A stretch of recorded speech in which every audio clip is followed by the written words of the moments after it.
Black kid in war.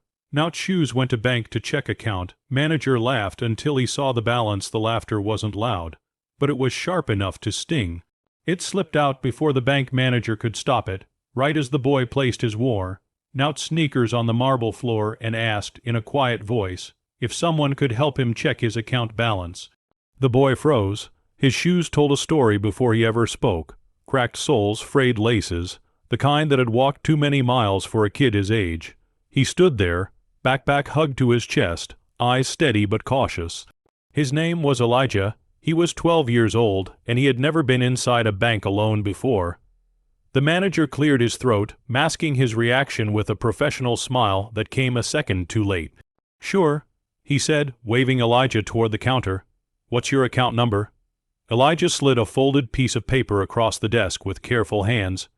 It had been written for him by his grandmother, who raised him after his mother passed. She'd pressed the paper into his palm that morning and said, "Don't be afraid to ask questions. This money is for your future." Elijah nodded, though he didn't fully understand why his heart was pounding. As the manager typed, he glanced at Elijah again, at the oversized hoodie, the scuffed shoes, the way he stood like he didn't want to take up too much space. The assumptions came easy, they always did. Then the screen loaded, the manager's smile vanished, he blinked, leaned closer, typed again, the number didn't change, his laughter died completely, because the balance staring back at him wasn't small. It wasn't modest, it was faltering, 7 figures. The manager's chair creaked as he sat back, suddenly very aware of his tone, his posture, his mistake.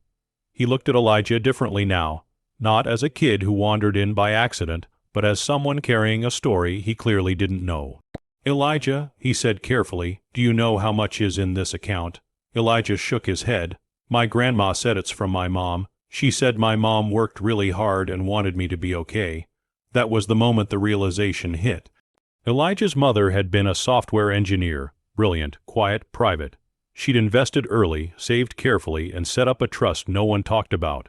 When she got sick, she planned for the one thing that mattered more than anything else, her son's future. And now here he was, judged by his shoes instead of his story. The manager stood up. "Please," he said gently, "come with me." Elijah hesitated. The room suddenly felt too big, too quiet. Every sound echoed. But the manager held the door open, not rushed, not impatient. Inside the office, the manager crouched down so he was eye level with Elijah. "I owe you an apology," he said. "I laughed earlier. That was wrong. I didn't know your story, and I should have treated you with respect from the start." Elijah swallowed. "It's okay," he said, though it wasn't his apology to give. But something unexpected happened next. The manager didn't just explain the balance. He explained options. Education funds, long-term planning, protection. He spoke slowly, clearly, making sure Elijah understood, not talking down to him, not rushing him out. And when they were done, the manager walked Elijah back to the lobby. As they passed the front doors, Elijah noticed people staring now, not because of his shoes, but because of how carefully the manager held the door open for him. Outside, Elijah sat on the steps, letting the sunlight warm his face. He pulled out his phone and called his grandmother. They were nice, he said, and Mom really did take care of everything. That night, something unexpected happened again. The bank manager couldn't sleep.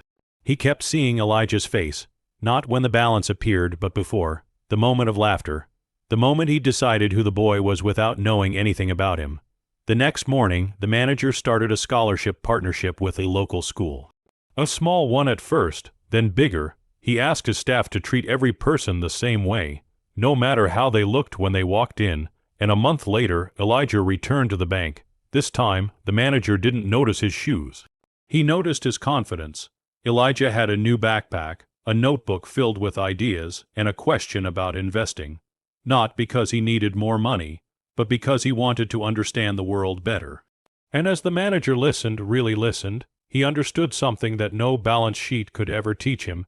You never know who someone is by what they wear, where they come from, or how quietly they speak. You only find out when you choose compassion first.